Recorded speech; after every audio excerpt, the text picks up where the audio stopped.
Okay, so we want to make our spaceship, not our plane, but we want to make it feel a bit more active as it's moving up and down. And to do that, basically we're going to make it look like when we're moving down, the ship is kind of banking to the right, or kind of tilting a little bit to the right, and when it's moving up, it's tilting a little bit to the left hand side. So that's why we have these two other sprites down here. And to do this, we're going to use some animation to control how it looks when it's moving. So we're on the player at the moment, so we're going to go to our animation window and create a new animation here. So we're going to go into our animations folder, and we're going to say this first animation is player idle. And for player idle, basically we want to have it be the default player view. So to do that, we're going to drag our project window over to the right here so we can see our project files and our scene view and our animation window all in the same place. And the reason we moved the the project window rather than the animation window is because we actually want to see a lot more of our timeline ahead of us here. So we want to be able to control what we can see in regards to those. So it makes much more sense to keep our animation on the bottom so we can see a lot more of it. So let's find our 3 bits of spaceship. So that's our 3 ship objects here. So the first one is going to be our player idle. So that's basically what it looks like when our player is in the default kind of standard position. So that's fine.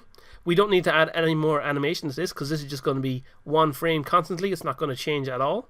So let's add another animation. So we click on player idle here, and then we go to create a new clip, and we're going to create a clip called player up for our player moving up in the air. And that one is going to be using the third sprite here. So you can see it's darker at the top, so it kind of looks like it's shifting, so it should be moving upwards. So I'm going to click and drag this onto our timeline like that. And then finally we have another clip for player down for our player moving downwards, and that'll use the other image, and we'll just drop that in there like that. Okay, so we have our 3 animations now, but we don't have any way of actually telling our game which animations it should use. And to do that, we need to use the animator window. So I'm just going to, first of all, click and drag our project back into view down here. Turn off our record view so we make sure we're not doing any other weird changes with that. And I'm going to go to window up here and go down here to animator and open that up. And that'll open in our scene view, and that's fine. We don't need to worry too much about what we can see here. But what we'll see when we open our animator is those 3 animations that we just created have all been added as blocks here in the animator. So I'm just going to rearrange these a little bit. I'm just going to put the player idle there, and I'm going to put up above it and down below it. So this animator view basically controls the logic of how it moves between different animations. And what we're going to say is we're going to, in our player controller script, tell this animator, okay, we're going to give it a value for when we move up and down. Say we're going to give it the value 1 when we should be going up, and we're going to give it -1 when we should be going down. And if we tell that information to the animator can then go, okay, when that particular number is at 1, go to the player up animation. When it goes back to 0, we go back to idle, and when it goes to -1, we go to player down. So let's set up the value we're going to use for that, and the value we'll use is, we'll go to parameters here, hit the little plus button, and we're going to use a float value, and the float value we'll just use movement for that. And then what we do is on player idle here, so player idle is marked as orange because it's the default state that we start off in. And it's the default state because if we hold if we hold Alt and then click and move, we can move this window around a bit. And here we have entry. So entry is basically the start of any of the animations.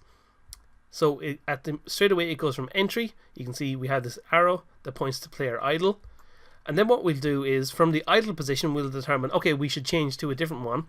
So we'll right click on player idle and say make transition. And then we don't hold and click, we just let this arrow kind of move around with us, and then we click on player up here, and now we have this arrow going from player idle to player up. Let's move this over a bit more, and if we click on this arrow, this is called a transition, and we can make changes to this transition and the logic that it uses to go to player up. So what we can do is go to conditions down here and change the condition that we want to say if movement is greater than 0, but specifically we'll say if it's greater than 0.1, then change to being player up. And that's fine, that's exactly what we wanted to do, but there's a couple of other things we wanted to do that'll give us a little bit of an error. We won't set them up just yet, but we'll return to that in a minute because we'll see it in our game itself. So we've set it so that when our speed is greater than 0.1, we go to player up. So let's say if we're at player up, we want to make sure we can go back to player idle animation. So we'll make a transition back to it and say, okay, when our movement speed is less than 0.1, then we'll go back to player idle. And then when we're in player idle again, say we want to start moving down, if our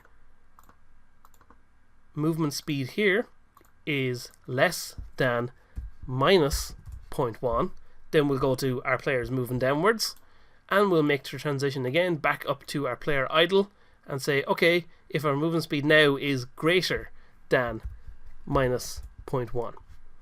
Okay, so those are our kind of basic values for all that set up, but now we need a way to actually tell the animator what the value is when our ship is moving. So let's go into our player controller script, and we're going to need to be able to interact with that animator object.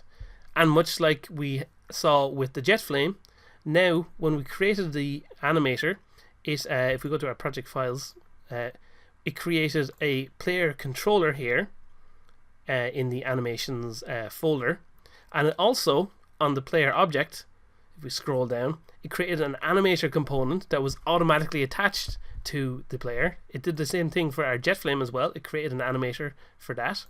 But on our player now, it has the animator component, and you can see it has a controller attached to it, which is this player controller, and that's what we're viewing here in the animator window. So we know that we want to make some changes to this animator here, so we have the animator component attached to it. So if we're going to make changes to it, we know that we're going to need to have a reference to the animator.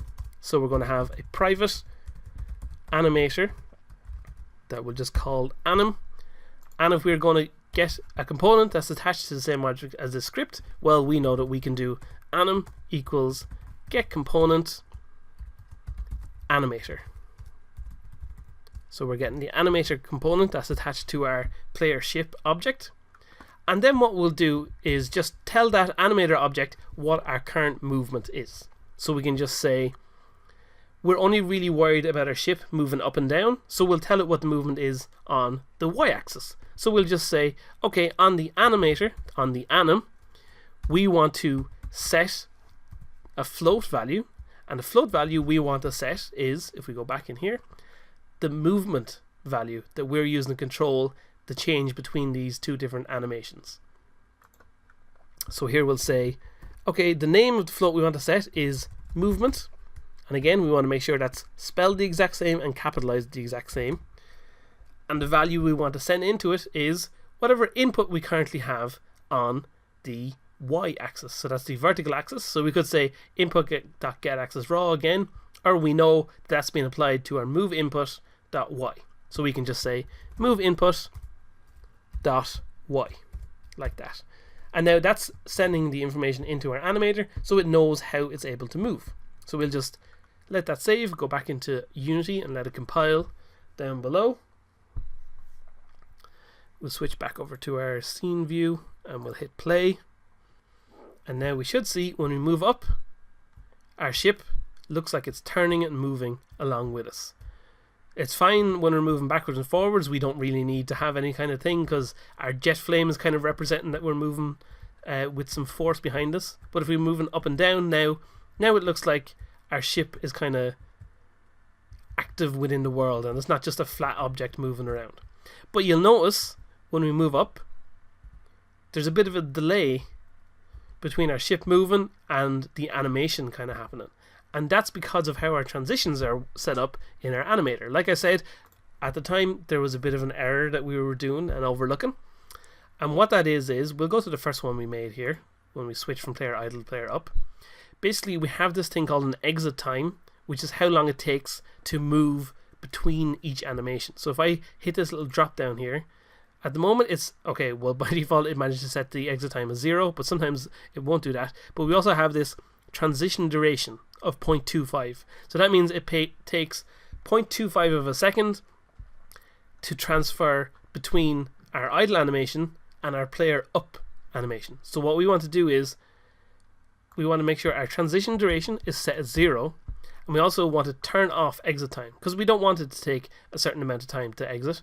We'll also turn off fixed duration because we don't want it to take a certain amount of time to change between each one. So we'll do the same on all 4 of these different transitions. So we'll turn off exit time, turn off duration, and set duration to 0, just to make sure that we're kind of doubly making sure that we're not going to get any weird things going on. So we just need to make sure we do that with all our animations whenever we make a transition between them.